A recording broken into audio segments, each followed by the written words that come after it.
As a parent, we want our kids to peacefully sleep through the night, not experience this. I'm right here, honey. Look, there's Daddy. Daddy's here too.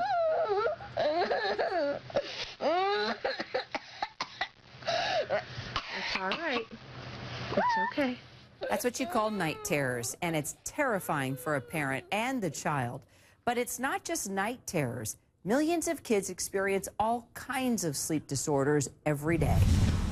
I would go to sleep, and then I would stop breathing, and then I would go and wake up. Ella Tillery had severe obstructive sleep apnea until a surgeon removed her adenoids and tonsils. So her parents had no problem recognizing the symptoms in her little brother Lucas. They were both snoring at one point, so we didn't know any different. And then she stops, and then now we have this, where's this other noise coming from? And it was Luke's room, and that's when we were like, oh, okay, it's going to be the same thing. Severe cases can be deadly, but those are rare. More often, sleep-deprived kids suffer from learning and behavioral issues during school or after-school activities. For Lucas, it's rock climbing. It makes me tired, and when I have climbing, it makes me really tired and make me not want to go. He gets really red when he plays. He sweats a lot. He, at night, is a very restless sleeper.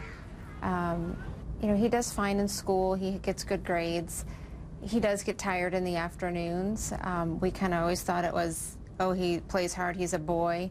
So just sit right here, pal. So Raising America sent a producer to the Children's Healthcare of Atlanta Sleep Center, where Dr. Gary Montgomery deals with a variety of sleep disorders. It's a little frightening seeing all the sensors on a small child like Lucas, but those wires and pads are crucial for a thorough review of his brain activity. He actually has an obstructive apnea. He's breathing okay here, and then you see there's no airflow.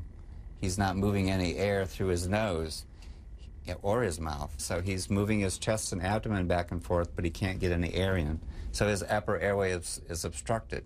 And what does he do? He arouses. He goes from sleep to awake right here. He's waking himself up because he can't breathe. This could have been more dangerous, but he did wake himself up.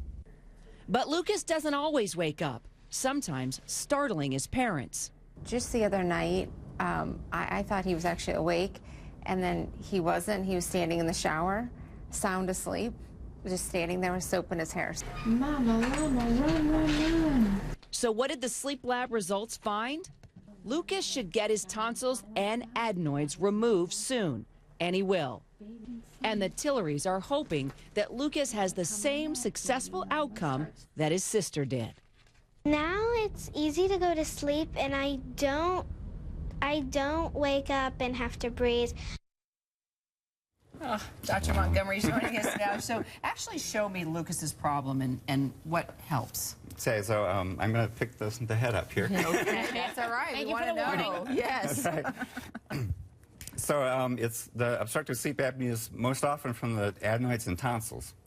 So the tonsils are actually in the back of the throat, behind the teeth, and parents can actually see those when they look in the mouth. Those are the big things on each side. And the adenoids are a little bit higher up behind the nose. You can't see those. But those adenoids, those tonsils, block the airway, block the air passage in the back of the nose, throat, so you actually can't breathe. And it's when you're asleep and your head is down like this and your tongue is falling back, everything's falling back, it obstructs your airway more. That's why we have obstructive sleep apnea. So does sleeping on your back aggravate it? It sure does. That's the worst position for obstructive sleep apnea. So one treatment for mild sleep apnea is actually to prefer to sleep on the side.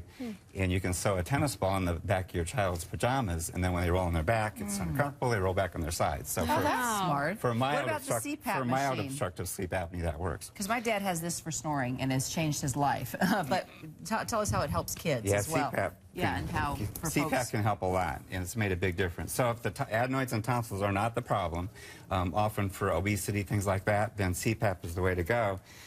This little mask can go on the face at night, and it's real soft, comfortable, and then it just blows some air softly into the airway and makes it easier to breathe in each breath. So that's how it works. And what's amazing is the number of people that don't even know it's a problem. I was traveling with a friend. We were sharing a hotel room, and when I heard all that snoring and all the noise, I said, look, dude, you're going to die. He actually went and had one of these sleep studies done and had profound sleep apnea. That whole thing just saved his life. Wow. And lost 100 pounds as a result. Isn't weight loss a significant curative here? That's the best treatment. If you're obese, then weight loss really helps. And that's a typical story. It's amazing how bad this can get before people do something about it. And Christy and I go through night terrors with our kids, and you were saying what's the best way to handle that is don't wake them up, right? That's right. Night terrors are more common in kids than adults, and sometimes waking up at night with obstructive sleep apnea can actually trigger a night terror. When the night terrors occur, their kids are kind of half asleep, half awake. So just comfort them a little bit and allow them to fall back to sleep. Thanks, Doc.